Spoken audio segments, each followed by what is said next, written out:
Hello everyone, today we're going to look at some geometric sequence natural log problems. This is mainly natural logarithms, but as you can see this is clearly a geometric sequence problem as well. And there's a few other logarithm problems on the YouTube channel, so they'll be in the little playlist, you can watch all three. This is going to be, I think, for probably mainly higher level, but this is something that could appear on both higher level and standard level course. It would just be, I think it would be a fairly challenging problem for standard level, but I think if you're taking standard level, this will also be helpful. We are told here that we have the first three terms in a geometric sequence. We're told that ln x to the power of 9 is our first term. This is a bit thick. I'm gonna reduce this, or maybe I'm just too zoomed in, who knows. Anyway, it's ln x9, and then we're going to have ln. I'm going to make this a bit bigger. That's the solution. We're going to keep the pen the same size, make the problem bigger, zoom out. All right, so ln x to the power of 9, ln x to the power of 3, ln x. And it's a geometric sequence. It says find the common ratio. So one thing we can do in this situation is basically take a ratio, right? So we're looking at ln x to the power of 3 over ln x to the power of 9. And this should be the ratio for our setup, the number that we need to multiply to get from one value to the next. But this is a little bit difficult to evaluate unless we remember our logarithm laws, because one of our logarithm laws is that 2 log a is the same as log a squared, right? So these ln x cubes, ln x to the power of 9, I can now write these as 3 ln x over 9 ln x, which, if we cancel the ln x's, gives us 3 over 9, or a common ratio of 1 over 3. And we can kind of test this over here, right? We should, in theory, be able to multiply ln x cubed by a third and get ln x.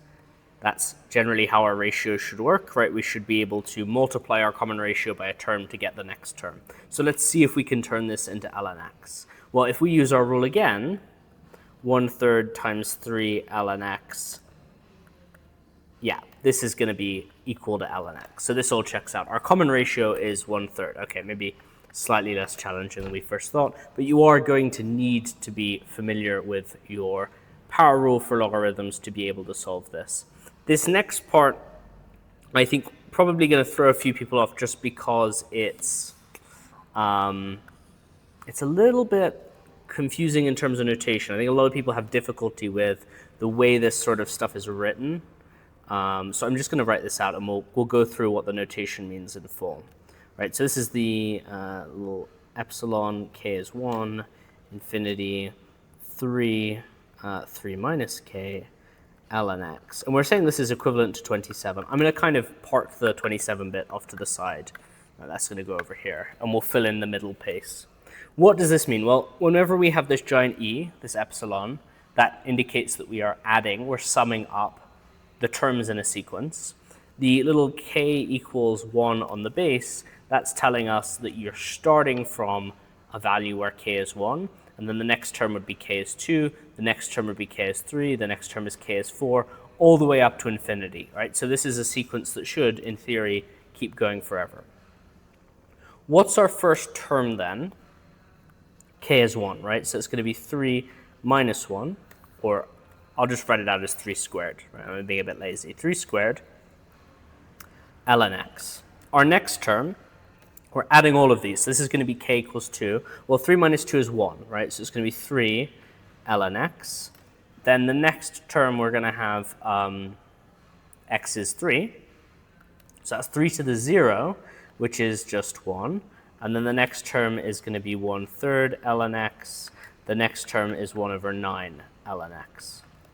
So always with these types of problems, I find it's helpful, even if you're not sure where things are going or how you could possibly figure out what's going on, write out some terms, right? So just expand it, take a look at it, play around with it, see where it goes. I'm going to just put some dots at the end to indicate that this is not the end of the sequence, because it will go on forever.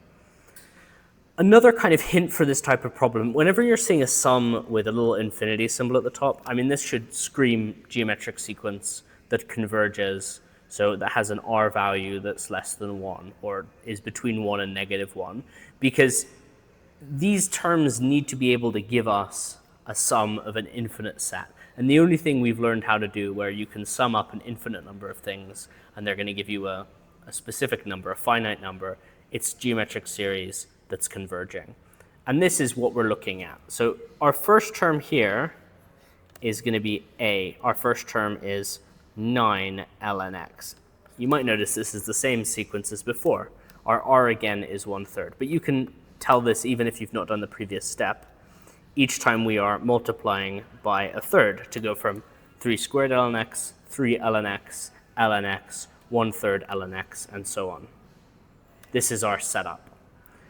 Okay, so now that we know this, now that we know that it's converging, we fulfill our criteria for converging sequence because R is between 1 and -1, and we've got our kind of setup. Now we can try and actually take a full sum. Why do we want to take a full sum? Well, we are told that this will add up to 27. And so you need basically to be able to sum up the infinite number of values. Our formula for this is A over 1 minus R. So in this case, we are going to have 9 ln x, 1 minus a third. That should be equivalent to 27. What are we even being asked to do here? Yes, solve it. Okay, so we're looking for a value of x. So what are we going to do? I'm going to simplify this on the bottom a little bit. So that's ln x over now 2/3 is equivalent to 27. I'm going to multiply both sides of my equation by the 2/3, right? The moment I see a fraction, I'm getting rid of it. So it should be by 3 over 2, right? Because we're looking for it to, oh no, by 2/3.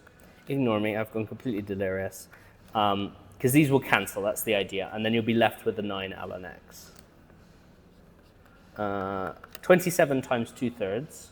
Well, the 3's will cancel, right? So we're going to be left with 9 times 2, or 18. So now we have ln x equals 2, because we have 9 ln x equals 18. Divide both sides by 9, get ln x equals 2. How do we solve this? Well, natural logarithm, that is a logarithm with a base of e. We can always rewrite our logarithm expressions through rearranging. And the one I like to remember for this is log base 2 of 8 is equal to 3. So if you can memorize that, you can see the kind of relationship that the logarithm is expressing, right? It's got a value of 3 because I raised 2 to the power of 3 in order to get 8. So the number value of a logarithm is the power I'm raising the base 2 to get the object, which is what's in the brackets. So I can always re-express this in these terms. And then I find this is a good template. Like if you can remember this relationship, it's a good template for doing something like this. Because our equivalent of the 2 here is basically e. So I'm looking for e. What power do I raise e to? Well, our equivalent of the 3 is 2. And then what's our equivalent of the 8? It's the x. So it's e squared is our answer. And you can remember the concept, right? You can remember how this works. But I find just memorizing this and writing it out makes you less likely to make mistakes, right? Because you've got kind of a template that you can copy and follow, see which piece goes with which. And maybe if it's helpful to you, you can even rewrite this as log base e of x equals 2 to match things up even more clearly. You know, our e goes with the 2, our 2 ends up being the big base, that's why our e is the big base here. So hopefully this was helpful. There are 2 other videos if you've not seen them already, should all be on a playlist. Happy days.